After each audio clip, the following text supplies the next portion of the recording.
नमस्कार, मैं Sanjay Dubey. 8 PM news में हम देखेंगे दुर्ग जिले समेत प्रदेश एवं देश विदेश की कुछ प्रमुख खबरें। तो आइए शुरुआत करते हैं दुर्ग जिले की खबरों से। मीडिया देश का चौथा स्तंभ है जो लोकतंत्र में आमजन के बीच प्रहरी का कार्य करता है। ऐसे लोकतंत्र प्रहरी मीडिया को शुभकामनाएं देते हुए कैबिनेट मंत्री गजेंद्र यादव ने कहा कि पूरी निडरता से निष्पक्ष होकर अपनी जिम्मेदारी के साथ जनमानस के बीच सेतु का कार्य करे। मैं मीडिया जगत में नए अखबार दैनिक लोकतंत्र प्रहरी के प्रवेश पर इनके उज्जवल भविष्य की शुभकामनाएं देता हूं। नगर पालिक निगम दुर्ग द्वारा दीपावली पर्व के मद्देनजर फटाखा विक्रय की अनुमति प्रक्रिया प्रारंभ कर दी गई है। आयुक्त सुमित अग्रवाल के निर्देशानुसार निगम सीमम के अंतर्गत फटाखा दुकानों के लिए अस्थायी स्टॉल लगाने की व्यवस्था की जा रही है। वार्ड क्रमांक 39 JRD स्कूल के पीछे मैदान में अस्थायी फटाखा बाजार लगाया जाएगा, जहां अधिकृत व्यवसायियों को ही विक्रय करने की अनुमति प्रदान की जाएगी। छत्तीसगढ़ के दुर्ग जिले में मंगलवार दोपहर करीब 12 बजे मिट्टी से भरी ट्रैक्टर ट्राली की चपेट में आने से स्कूटी सवार मां और उनकी 1.5 साल की बेटी की मौके पर ही मौत हो गई। घटना की जानकारी मिलते ही पुलिस मौके पर पहुंची और ड्राइवर को अपनी हिरासत में लिया।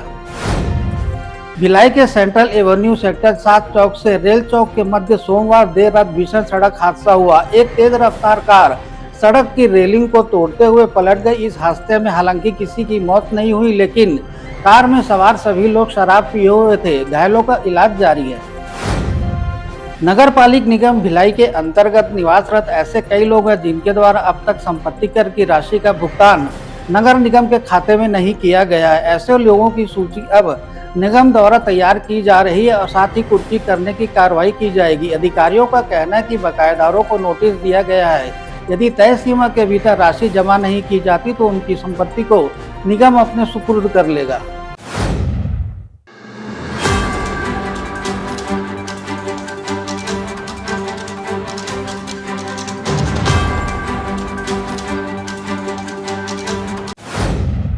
आइए अब नजर डालते हैं प्रदेश की कुछ प्रमुख खबरों पर। बस्तर दशहरा पर्व का समापन होते ही अब आराध्य देवी आदि शक्ति मां दंतेश्वरी की वापसी यात्रा का शुभ अवसर आ गया है।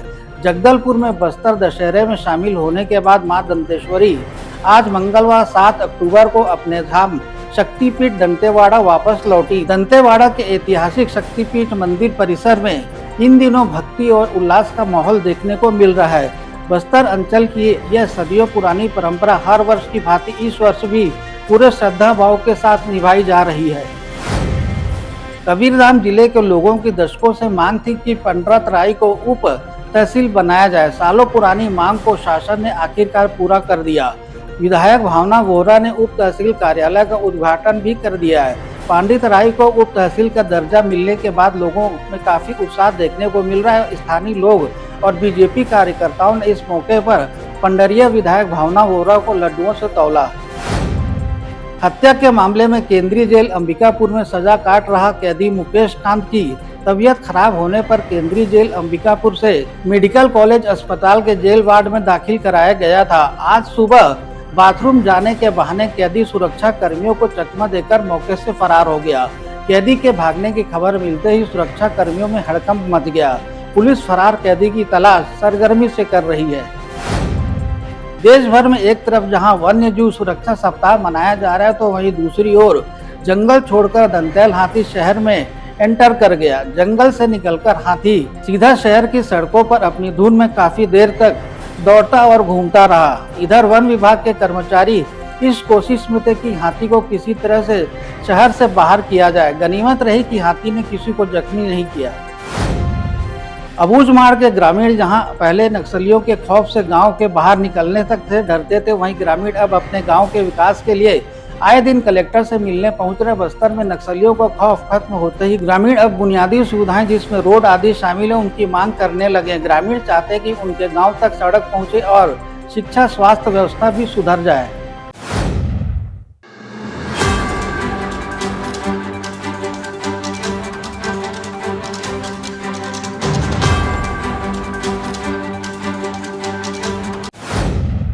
और आइए अब नजर डालते हैं देश विदेश की कुछ प्रमुख खबरों पर। प्रधानमंत्री नरेंद्र मोदी अपनी 2 दिवसीय मुंबई यात्रा के दौरान ब्रिटिश पीएम कीर स्टारमर से मिलेंगे। इस मुलाकात के दौरान दोनों नेता भारत ब्रिटेन व्यापार रणनीतिक साझेदारी के विभिन्न पहलुओं और व्यापार एवं निवेश के प्रमुख आधार स्तंभों पर चर्चा करेंगे।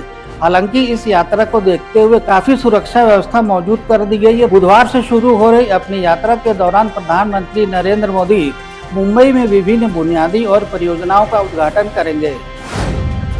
बिहार की लोक गायिका मैथिली ठाकुर अचानक चर्चा में आ गई। बिहार में विधानसभा चुनाव की घोषणा हो चुकी भजन गायिका मैथिली ठाकुर ने भी चुनाव लड़ने के लिए कमर कस ली। उम्मीद जताई जा रही है कि मैथिली ठाकुर को बीजेपी विधानसभा चुनाव में उतारेगी। बीजेपी की ओर से मिल रहे संकेतों से मैथिली ठाकुर काफी उत्साहित हैं। उनका कहना है कि वह संगीत की सेवा करने के साथ ही जनसेवा के क्षेत्र में उतरने को लेकर काफी रोमांचित महसूस कर रही हैं।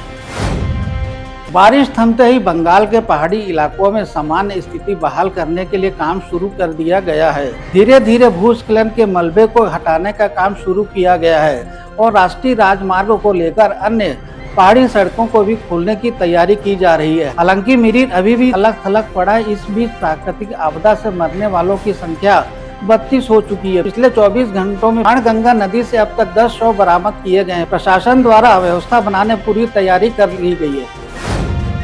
युवाओं के विरोध प्रदर्शन और गुस्से के चलते एक और देश में सरकार गिर गई है। इस लिस्ट में नया नाम जुड़ा है मेडागास्कर का। मेडागास्कर अफ्रीका के पूर्वी तट पर स्थित द्वीपीय देश है। मेडागास्कर के राष्ट्रपति एंड्री डालिया ने बिजली पानी की कमी के मुद्दे पर बड़े पैमाने पर प्रदर्शनों के बाद सरकार को भंग कर दिया है। इन प्रदर्शनों की अगुवाई ज्यादातर छात्र और युवा कर रहे हैं। बलूचिस्तान में एक बार फिर जाफर एक्सप्रेस पर हमला हुआ है। जाफर एक्सप्रेस ट्रेन में किए गए ब्लास्ट से ट्रेन की कई बोगी पटरी से उतर गई। यह हमला सिंध के सुरला कोट के पास किया गया था। हमले में कई लोगों के घायल होने की खबर है। पाकिस्तान की जाफर एक्सप्रेस खैर पख्तूनख्वा के पेशावर से बलूचिस्तान के क्वेटा जा रही थी। हमले के बाद बलोची विद्रोही समूह बलूच रिपब्लिक गार्ड्स ने इसकी जिम्मेदारी ली है।